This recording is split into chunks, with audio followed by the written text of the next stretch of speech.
Welcome everyone to our module 5 of this course. In the last few modules, we have learnt about some basic concept of quantum mechanics. We have started with Schrodinger equation, as we have learned that in the subatomic scale we cannot use Newtonian mechanics. And we have also solved Schrodinger equation in two simple cases. In first, we have considered the particle in a box problem, and then the second we have considered the particle in a finite potential well box. And we have applied some boundary condition to the solution of Schrodinger equation, which gave us some physically admissible solution and in terms of energy eigenvector and energy eigenfunction. But now the question is, even if we know the energy of the different state, how these electrons are occupied in the different states and what is the probability of the occupancy, that will give that what is the number of the electron in different energy states. And finally, that is very important because that gives us the current conductions. So, in this module we will talk about that. One important concept in this regard is Fermi-Dirac distribution function. It is worthwhile to mention that previously in the statistics we know there are three different types of statistics exist. One is Maxwell-Boltzmann statistics, another is Fermi-Dirac statistics, another is Bose-Einstein statistics. But here we are talking about Fermi-Dirac distribution. What is Fermi-Dirac function? The kinetic energy of the electron gas increase with temperature. As we know that if the temperature increase, so the random thermal fluctuations of the electron about their mean position, that also increase, and which ultimately increase the kinetic energy. Therefore, some energy level become occupied where some energy level become vacant at the temperature of absolute 0. The distribution of the electrons among the different level is described by a distribution function, and that distribution function we call it f as a function of energy E, which is defined as the probability that the level E is occupied by an electron. So, the distribution function gives us the probability of occupancy of an energy state with energy E by an electron. Thus, if the level is certainly empty, if that means if there is no electron in the state, then the probability of occupancy is 0. That is why we write the Fe is equal to 0. Whereas, if the probability of occupancy is complete, if the state is certainly full, then we can write Fe is equal to 1. And since it is a probability value, all other value can run between 0 and 1. So, in general Fe has a value between 0 and unity. In this diagram we are showing how does the Fermi-Dirac distribution function looks like. You look at in our diagram figure A, there are some energy level which we have drawn. X axis is the energy, and we have drawn few energy levels which are discrete, and electrons they are occupying these energy levels. But how the electrons are distributed among the different energy levels at absolute 0, that probability is given by Fermi-Dirac distribution function, and that we have plotted here in figure B, where the distribution function Fe at t is equal to 0 Kelvin and t greater than 0 Kelvin is plotted. The function is such that the value of this probability function Fe is 0 when E greater than the Fermi energy Ef, and it is 1 where E less than Ef. It follows from the preceding discussion that the distribution function for the electron at t is equal to 0 Kelvin has the form Fe is equal to 1 when E is less than Ef and Fe is equal to 0 when E greater than Ef. Let us look at the previous diagram.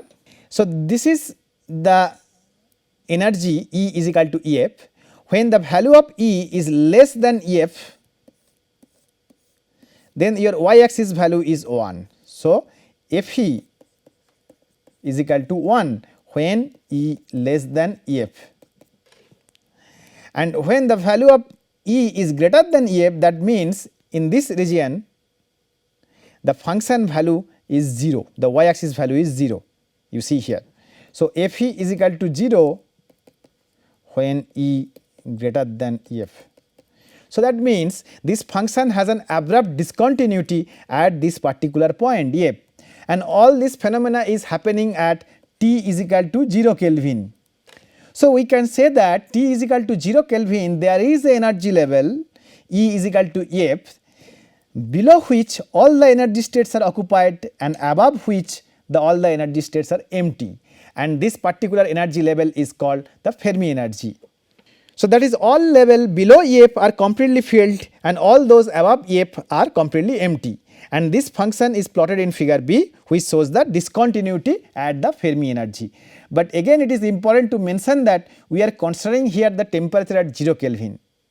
If we go to some other temperature, the distribution function will looks different form. What will happen if we increase the temperature now? When the system is heated, that means T greater than 0 Kelvin, thermal energy excites the electron.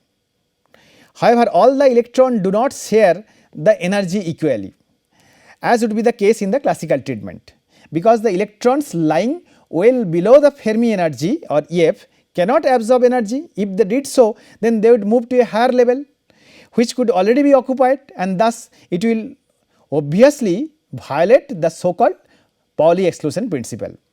So, that means all the electrons cannot absorb the similar amount of energy. Previously we have learned, like particle in a box problem, if I have one particle in a one dimensional box, how to solve the Schrodinger equations and what are the energy eigenvalue and what are the wave function. But here we are considering a more realistic case, an electron in an atom. An atom is a 3-dimensional example. So, now the problem statement is we need to solve the particle in a 3-dimensional box. Similar to 1-dimensional model, Fermi energy for free electron gas in 3 dimension can be calculated.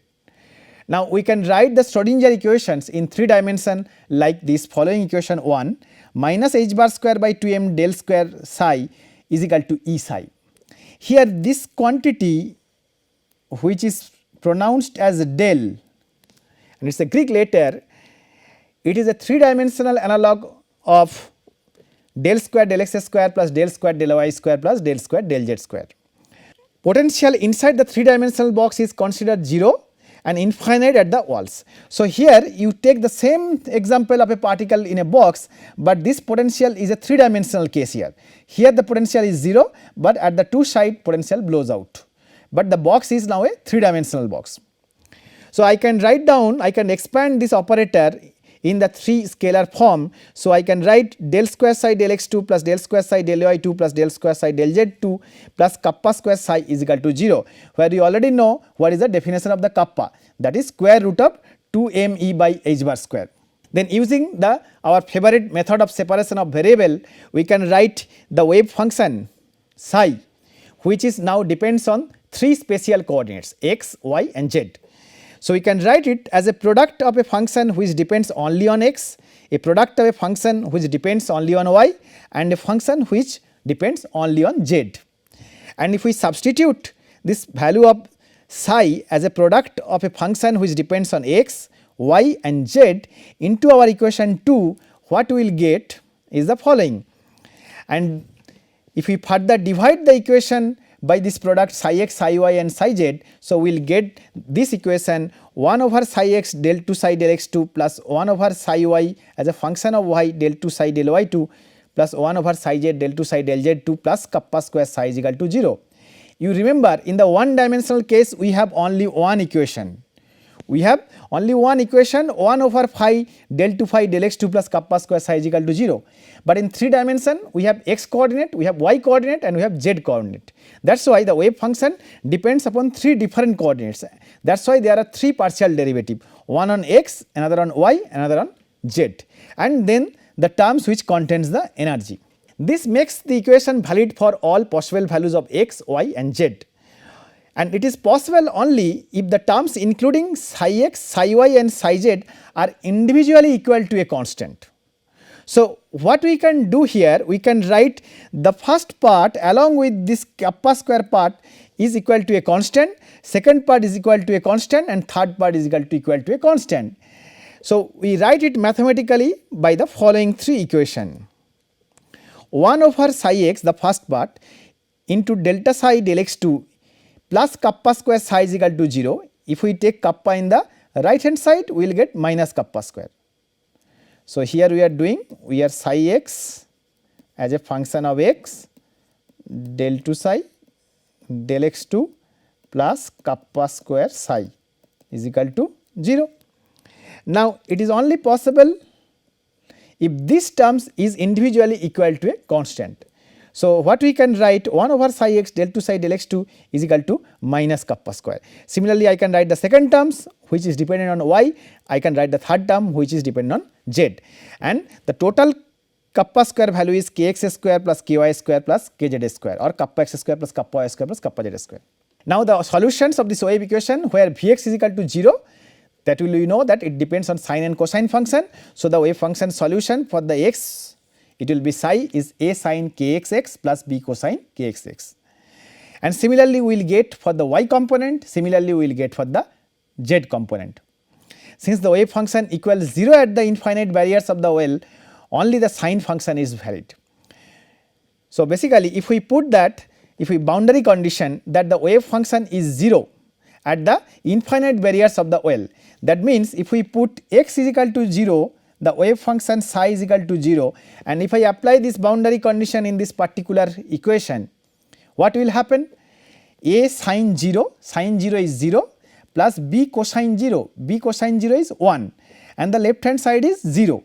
So, my 0 is equal to 0 plus 1 into b. So, that means b is equal to 0. So, these terms goes out or cancels, leaving psi is equal to a sine kxx.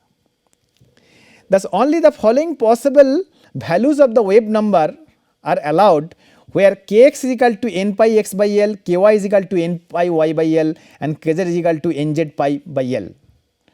And these are here n has an individual component along x, y and z. So, we can also write the total solution as a product of the x component, as a product of the y component and the z component.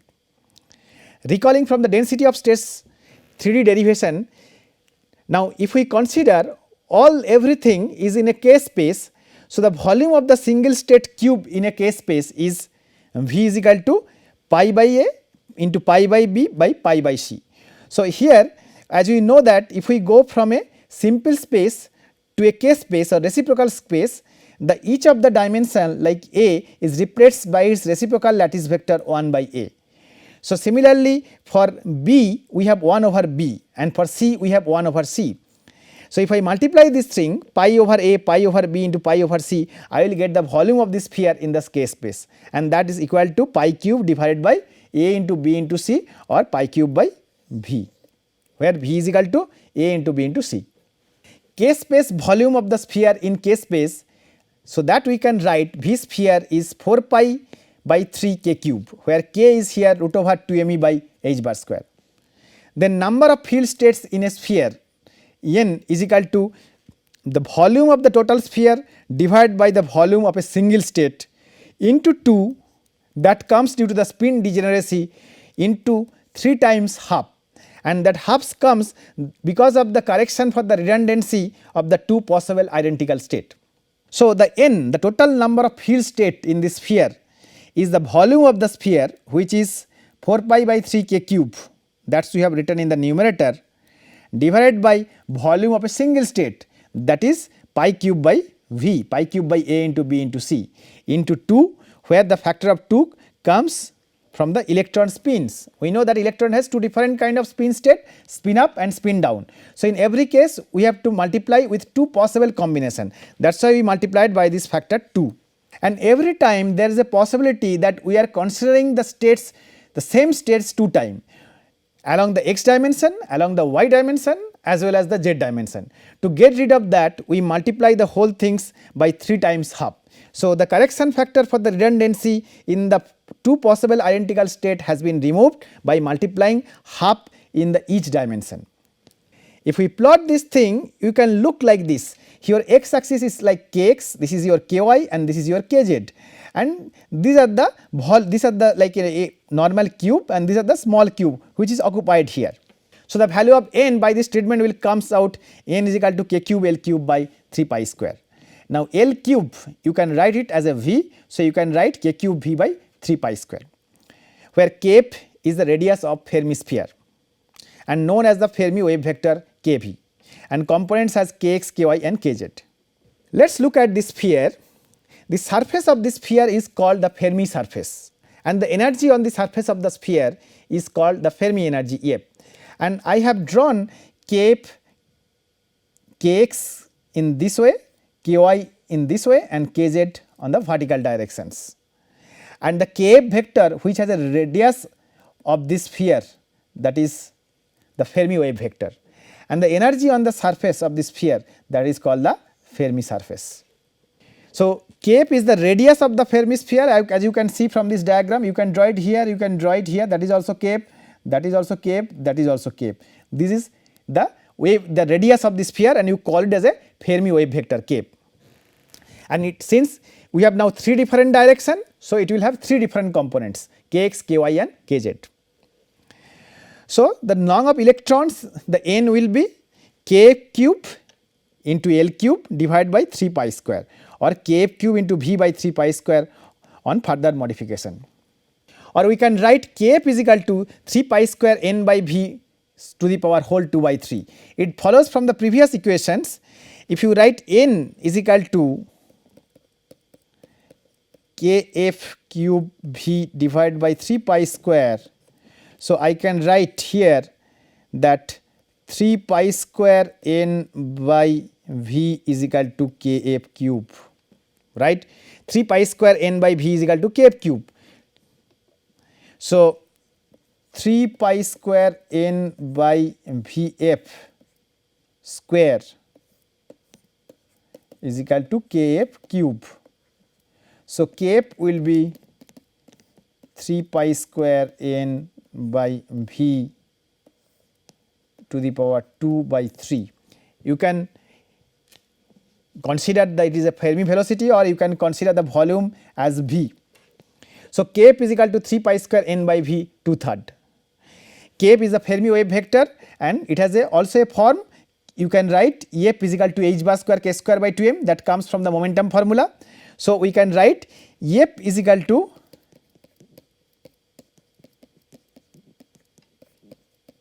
if we substitute the value of k from here, what we will get? F is equal to h bar square by 2m, this h bar square by 2m into 3 pi square n by V 2/3, that is what we have written, 3 pi square n by V 2/3. And similarly, the Fermi velocity Vf is h bar by 3m 3 pi square n by V 1/3, where n by V, that gives the number of electron per unit volume, and it is called an electron density. So, you can also replace this electron density by the small letter n, small n.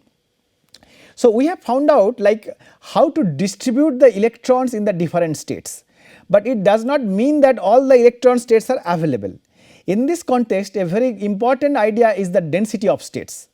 The density of states, or DOS, of a system describes the number of states per interval of energy at each energy level available to be occupied. It is mathematically represented by a density distribution and is generally an average over the space and time domains of the various states occupied by the system. Let us give a good example. Let us say in a typical classroom there are 100 benches are there and there are 100 students are there. It does not mean that all the bench has been occupied by all the students. It is very much possible that some students are absent. Since we have 100 bench in this room, we cannot say that all the benches have been occupied by all the students. It depends upon how many students are present there. Density of states similarly talks about how many available benches available for the electron to occupy. Just like in a classroom bench tells it like how many benches are available for the students, density of states tells you how many energy states are available for the electron to occupy them. A high density of states at a specific energy level means that there are many states available for occupation. If a density of states is 0, that means no states can be occupied at a particular energy. So, even if the electrons are there, if the density of states value determine what will be the occupancy. Moreover, the density of state function describes the number of states that are available in a system and is essential for determining the carrier concentration and energy distribution of carriers within a semiconductor. We represent the density of states by different symbols. One of the symbols you can use either by G or rho or D, N or capital N. Different textbooks follows different format. Here we are using this format where we are representing the density of states by the capital letter D as a function of E, and we can write it as dN dE. So, physically what it means that it is the number of available energy states per unit energy between E and E plus dE. So, density of states tells you the number of available energy states to the electron per unit energy range. In a semiconductor, the free motions of the carriers is limited by 2, 1 or 0 or spatial dimensions. So, the density of states can be calculated either for 0 or for 1 or for 2 or even for 3 dimensions. Let us look at how does the density of states looks like in a 3 dimension, because that is the more physically realistic situation. Energy from 3 dimension, as we have learned so far in a pre-atomic model, is F is equal to h bar square by 2m 3 pi square n by v 2/3. And you can pull out n from these equations and you can write n is, if we rearrange this equation little bit, we will get n is v by 3 pi square 2m e by h bar square to the power 3 by 2. You can simply follow this from here. So, if I multiply the left hand side by 2m e f by h bar square times 3 by 2 is equal to 3 pi square n by v. Now, we need to calculate this n. So, n is equal to v goes here in the top divided by 3 pi square into 2 m e divided by h bar square to the power 3 by 2. That is exactly we have written here, and that is what the n, capital N comes, the number of electrons. And we have defined the density of states d, there is the number of available energy states per unit energy. So, what you have to do, we have to differentiate this function as with respect to E. So, that is we have done here. So, and that gives that d is equal to v by 2 pi square 2m by h bar square to the power 3 by 2 into e to the power half. So, that means in 3 dimension density of states is proportional to the e to the power half or square root of energy. Now, we know that in a periodic lattice or any crystal, electron mass is represented by the effective mass. So, effective mass actually comes from the idea of a complex potential distribution functions. So, if you replace the effective mass as m is equal to m star, density of states will be d is v by 2 pi square 2 m star by h bar square 3 by 2 e to the power half. And finally, effective density of states per unit volume d is equal to 1 by 2 pi square 2 m star by h bar square to the power 3 by 2 e minus ec to the power whole half, where ec is the conduction band energy. Similarly, we can calculate the density of states in 2 dimension. For calculating the density of states for a 2D structure, we can use a similar approach as 3D. The previous change to the following: k space volume of the single state cube in k space. Here instead of 3 dimension, in 2 dimension we have 2 different dimension. So, we can take either A and B or A and C or B and C. In this particular case, we have taken A and B. So, the volume is pi by A into pi by B, that is pi square divided by A into B. So, you have 2 different dimension. So, we written pi square divided by L square. K space volume of the sphere in K space, if you write what is the volume of a sphere in a k space, V circle, that is pi k square, because we are considering here 2 dimensional case, pi r square. Then the number of field states will be n is equal to V circle, the total volume of the circle divided by the volume one single state can occupy into 2 that comes from the spin degeneracy into 2 times halves, just to avoid the redundancy, because we can calculate the same state twice. If we do that, we will get n is equal to k square L square by 2 pi, where k is equal to root over 2 m e by h bar square. and n comes like square root of 2 m e by h bar square whole square L square divided by 2 pi is equal to m L square e by pi h bar square. And as we know, the density of states is obtained by differentiating this equation with respect to E. If we do that, we will get dN dE is equal to m L square pi h bar square, because if you differentiate this quantity with respect to the energy, so then this will go, and what we left out is dN by d is equal to ml square by pi h bar square. So, the density per unit energy per unit volume, that can be written as Ge in a 2 dimension is ml square by pi h bar square divided by L square. So, L square and L square cancels out, this L square and this L square, leaving you m divided by pi h bar square. And if you replace this m as the effective mass m star, so the density of states will be G to d is equal to m star by pi h bar square, because now we have replaced the m with the effective mass m star. Okay. So, we have considered the 3 dimensional case, we have considered the 2 dimensional case. Now, let us consider the 1 dimensional case. For calculating the density of state for a 2D structure, we can use a similar approach as 3D. The previous change to the following: K space volume here, since we are considering only 1 dimension, so the volume of the K space of a single state cube will be V is equal to pi over A, that is pi by L. Now, K space volume of the sphere in the K space, that is only a line, that is simply K. So, the number of field state will be V line divided by V single state into 2 that comes from the spin degeneracy into half. That is to avoid the redundancy, because there is a possibility that we can count the same state twice. So, if we do that, what we will get is the following: K divided by pi by L in the first term into 2 into half. So, this 2 and this 2 cancels out, leaving out n is equal to K divided by pi by L. This L goes up. So, you get n is equal to KL over pi, where your K, or sometimes it is called kappa, is equal to square root of 2 me by h bar square. So, your n is equal to square root of 2 me by h bar square, where I have replaced this value of K with here K, I will get this factor times L by pi. So, we can also write is square root of 2 me L by h bar, because h bar square, if you take a square root, the h bar will come outside the square root, and h bar into pi. To find out the density of states, again the same protocol, what we have to do? We have to differentiate the n with respect to the energy. Let us do that, and what we will get is the following: dN d is equal to 2 me to the power minus half ml divided by pi h bar. So, you have n is equal to 2 me to the power whole half L by pi h bar. You can also write it as 2 m to the power whole half L divided by pi h bar into e to the power half. We can write also that. So, now we have to do dN dE. So, basically it will be half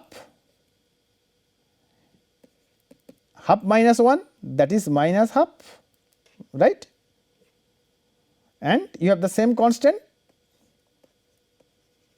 2 m divided by pi h bar and L. So, that is you will get this quantity. So, density of state per unit energy per unit volume, you can write as Ge 1 dimension is 2 me to the power minus half ml by h bar pi divided by L. So, you can write it also 2 me by minus half m divided by h bar pi. And finally, if I simplify it, finally we will get the density of states for a case of 1 dimension is 1 over pi h bar square root of m by 2e. As stated initially, for effective mass m is equal to m star, and also kinetic energy if E goes to the EC, that is the conduction band energy, then the density of states will be, we replace here with m with m star and you replace E with E minus EC. So, what you will get this following: G1d is equal to 1 over pi h bar square root of m star by 2 E minus EC. One can also calculate the density of states for 0 dimension. When considering density of states for a 0 dimensional structure, that is an example is a quantum dot. What is a quantum dot? A quantum dot are a fine particle whose dimensions are between 1 to 10 nanometer. So, this particle shows size dependent optical properties and sometimes size dependent electrical properties, and they are very interesting for the fabrications of solar cell, light emitting diode and different optoelectronics properties. Now, to find out the number of electrons or how the electrons are distributed there, it is important to find out what is the density of states in this 0 dimensional quantum dot structure. So, here the motion is confined, so no free motion is possible, because there is no k space to be filled with electrons and all available state exist only at a discrete energies. Density of state for 0 dimension is described usually by a delta function, where G0d is equal to 2 into delta function E minus EC. So, we have learnt what does or how the density of states to be calculated in the case of a 3 dimension, 2 dimension, 1 dimension as well as 0 dimension. Now, if we plot this thing, how does it will look like, that is also interesting to see, but before that let us tabulate our whole calculation. In the case the 3, 2, 1 or 0, we call it as a degrees of freedom, and the example corresponding example is given in the bracket. If a 3 dimensional system, for an example a bulk system, anything like bulk chalk. Second system is a slab, is a 2 dimensional system. Third system is a 1 dimensional system like an wire, and the last system is a 0 dimensional system.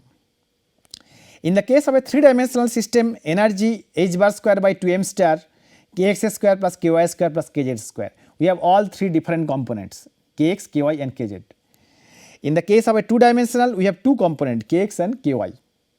In the case of a 1 dimensional case, it has only kx square.